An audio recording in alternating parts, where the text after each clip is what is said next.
Yo, if I had 100 sheep and one of them got away, I would leave the 99 and go find that one. That's right.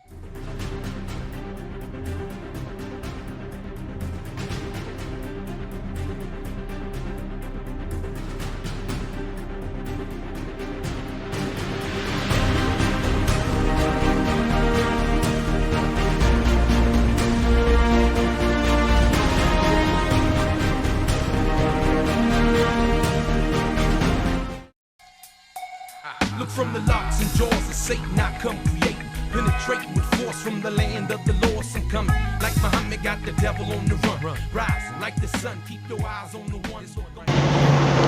Thank you all so much for coming today.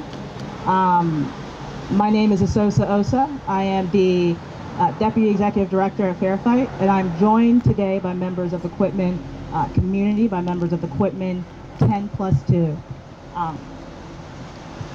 Georgia has a long history of suppressing the freedom to vote among people of color and marginalized communities.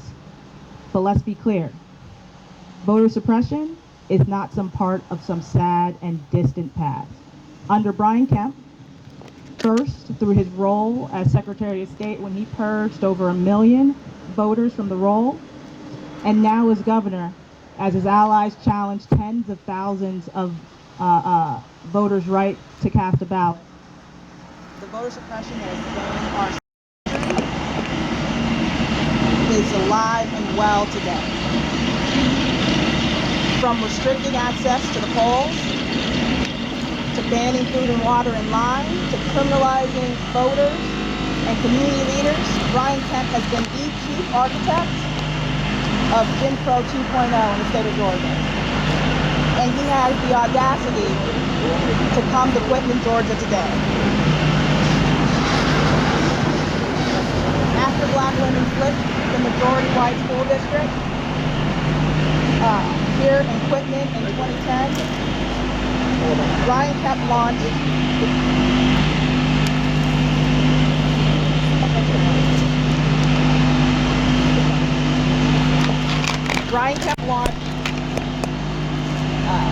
an investigation that led to these women being arrested and charged with 120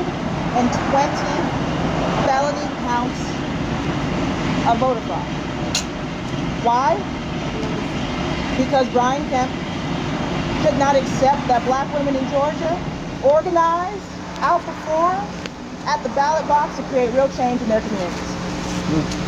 Overzealous law enforcement, a response to a local school board election, 120 felony counts, exacerbating racial divides, and a prime example of how voter suppression plays out on the local level here today.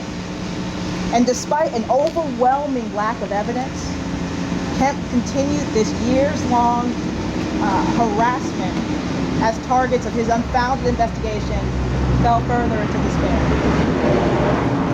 After enduring years of this harassment and mountains of legal fees, these baseless charges against the Quitman 10+2 were eventually dropped.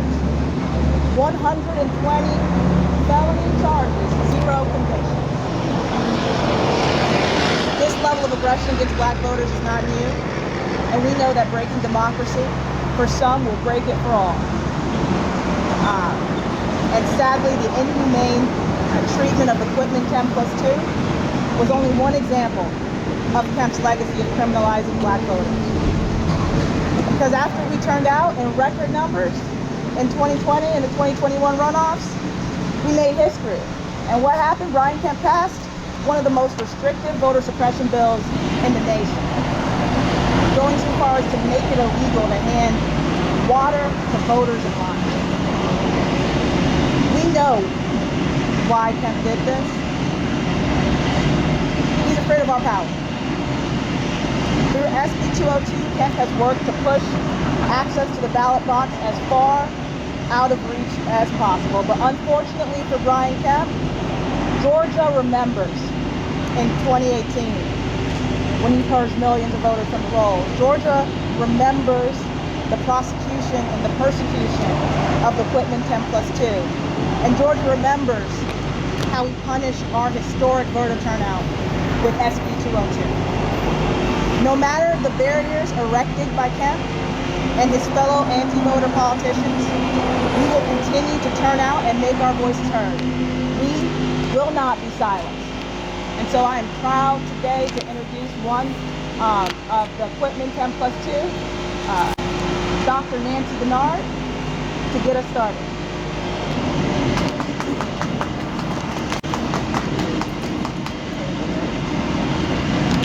Good morning. I'm Nancy Whitfield-Denner. I'm the former mayor of the city of Quitman. But before I became mayor, I was always a community activist. I actively engaged my community in voting, on the ways to vote, how to vote, absentee ballot, in person, early. But we always talked about the issues that were at hand.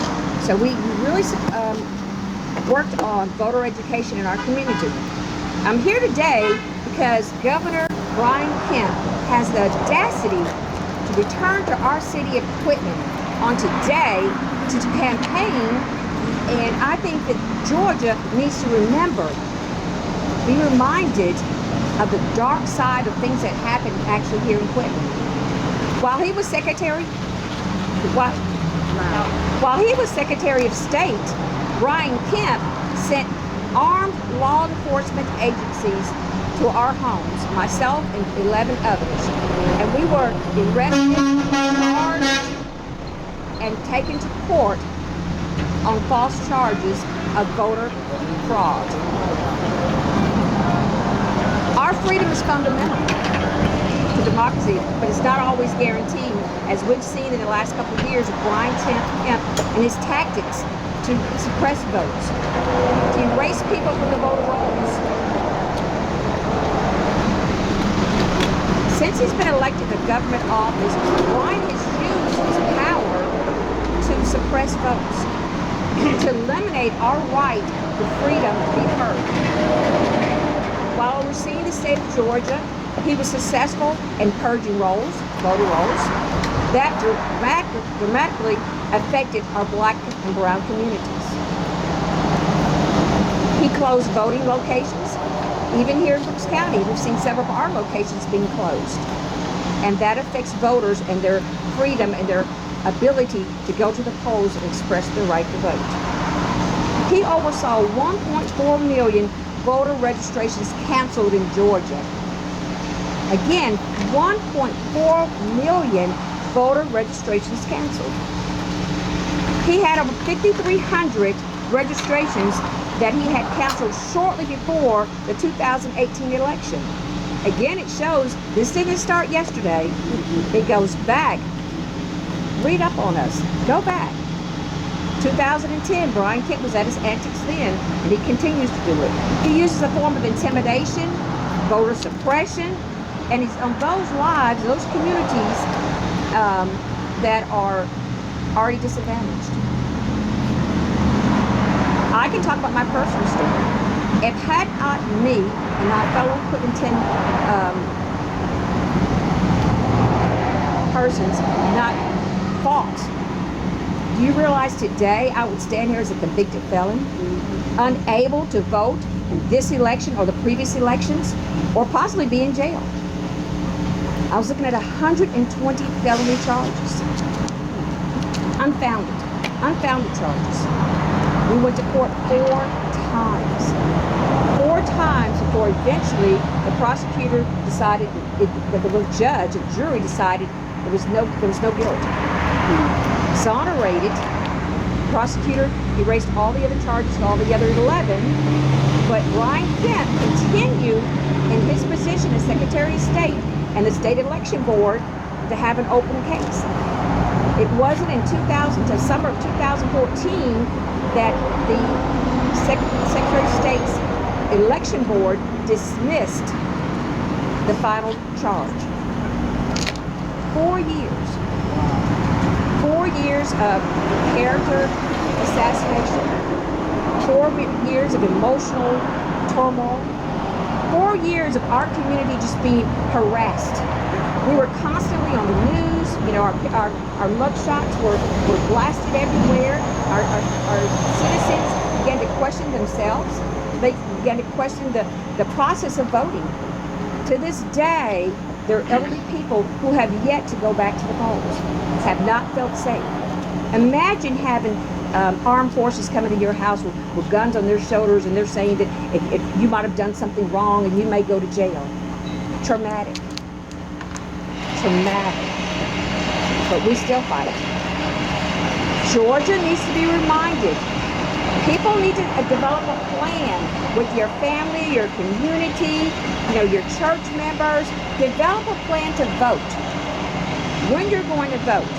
What day? How are you going to vote? Are you going to do absentee? Are you going to do early vote? Are you going the day of the poll? Develop that plan. Have constant conversations around the dinner table. Any social or a function that you're at, make sure that's part of your conversation. Not if you're going to vote, it's how are you going to vote? When are you going to vote? It's crucial, Georgia. It's crucial that we stand up and we demand our democracy. Your vote is the most powerful thing you have. You have to do it. There's so much at stake this year that's on the ballot. You have reproductive freedom, you have gun safety, access to good health care, and there's also your freedom to vote. All of that's on the ballot. You've got to have these conversations. It's very important that we get people engaged again and going back to the polls just as we did in 2010. Make a plan to go vote early. We're encouraging everybody. Early voting starts Monday, October the 17th. Make it your plan to be there on Monday, October 17th.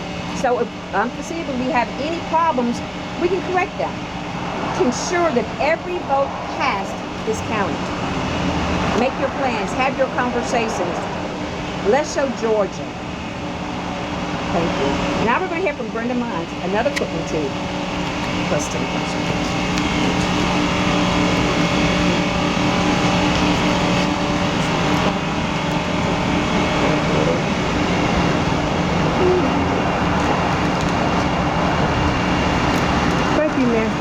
I'm Brenda Mines. I'm one of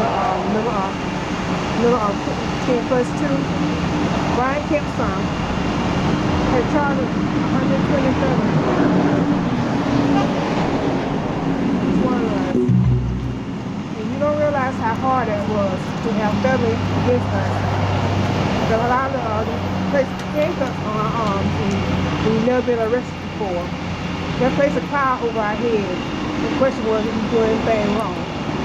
We put fear in our community. We went around to our black community and let them know that we could out and vote. Now, a lot of them, our black community voted. This had never been done before in this town. They got out and decided they right to vote. What better person did in education is our teachers. Our teachers know more about our kids, and they know what our kids need. So our teachers in the election, they were qualified to be force for our children. Our children just can't be for our children. And still better work. We have the right to go out and ask our community to get out and vote for the candidate and for their children.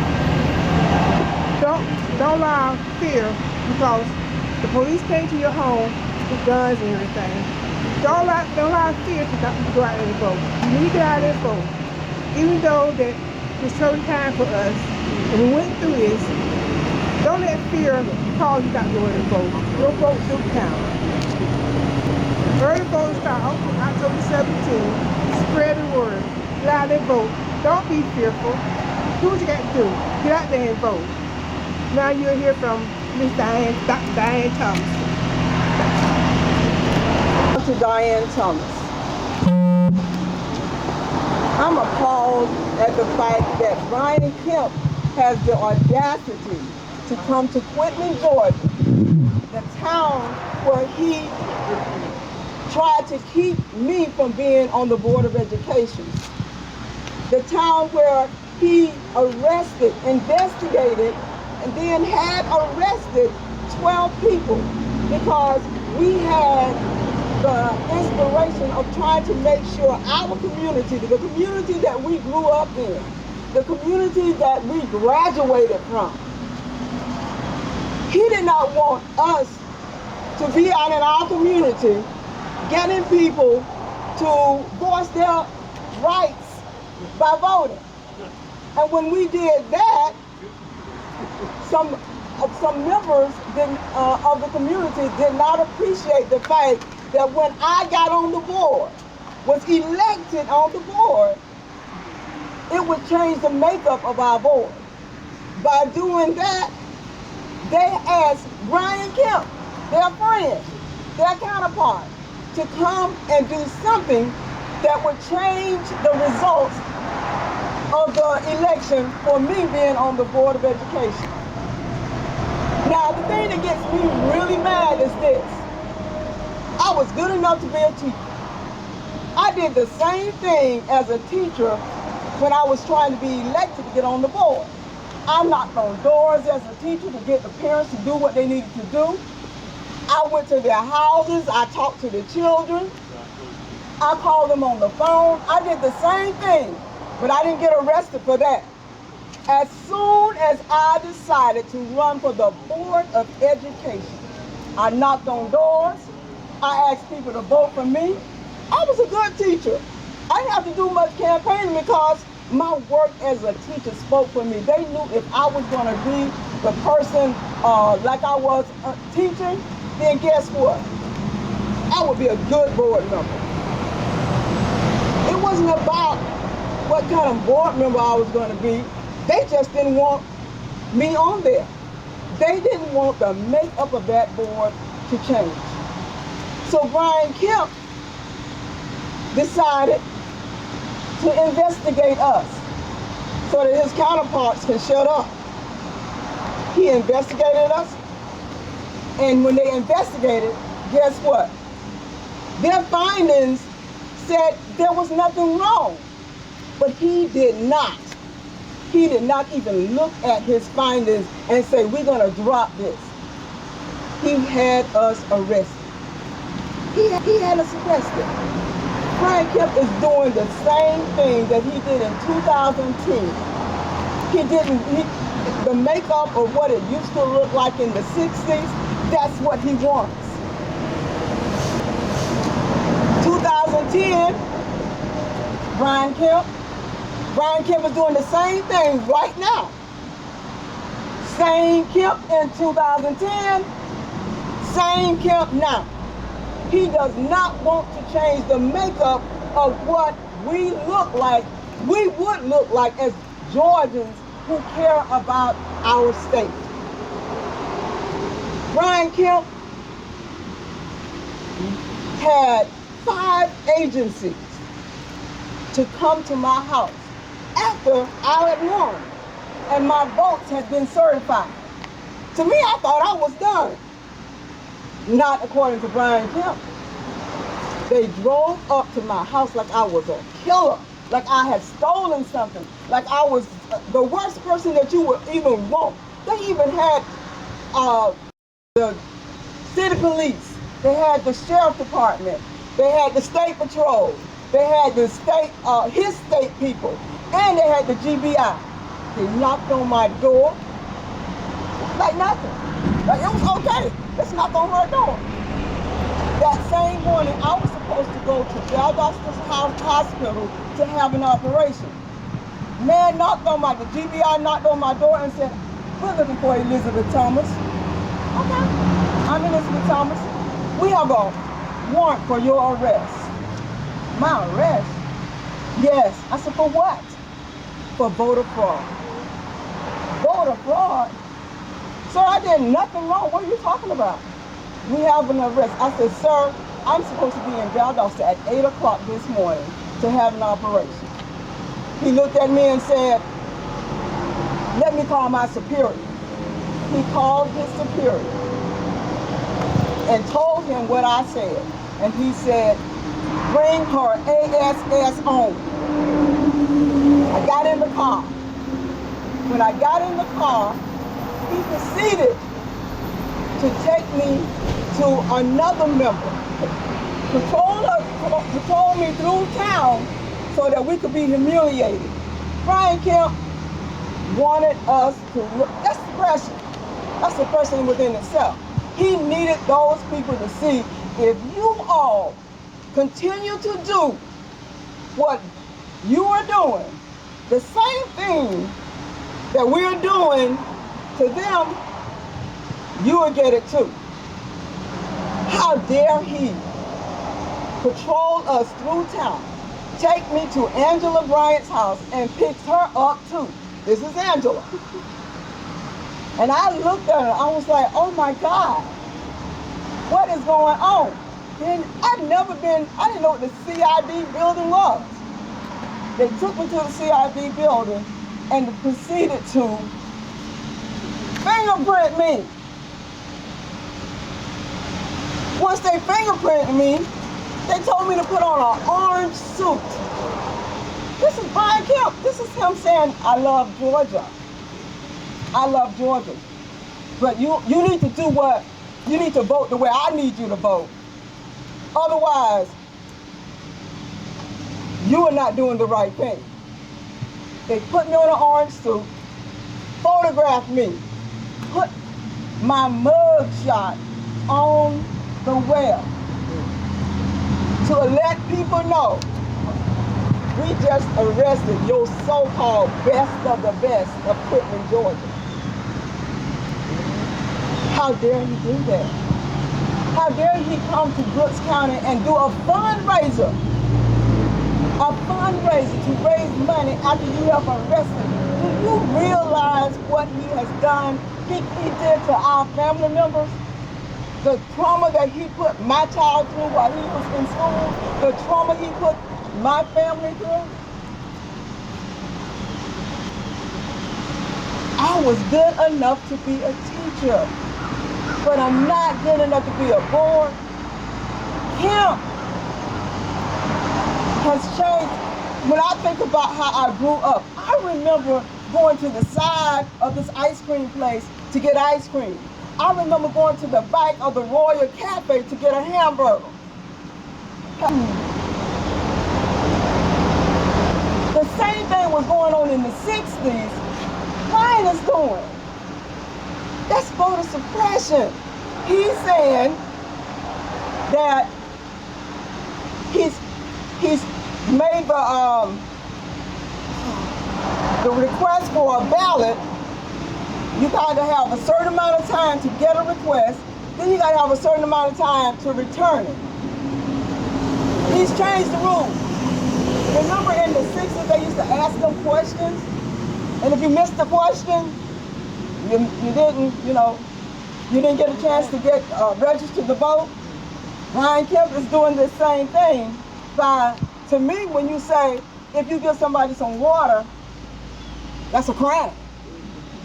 He has the same rules, he's back there when they didn't want us to vote. Same rules, same thing. My sister, Lula, had to go through 4 trials because they only tried one of us at a time. She had to go through 4 trials because something that all Brian Kemp had to do was tell the people we had done nothing. He did not have the guts to tell the people we did nothing. Just do the right thing. That's all. You didn't have to lie. Just do the right thing. My sister suffered 4 long trials. She contemplated killing herself because I wanted to be on the Board of Education. How dare, it's not like I was stealing $1 million or $1 trillion. Just wanted to be on the Board of Education to help my community, to do what I did as a teacher. Brian Kemp helped try to break my sister's soul. But we told her, do not allow these people to do what they are doing. It's called voter suppression, Lula. You do not have to do this. Not only that, because Brian Kemp did not stop this mess, my friend, Latasha Head, died because the the stress of this. All right, thank you all so much for coming out here today. We very much appreciate it.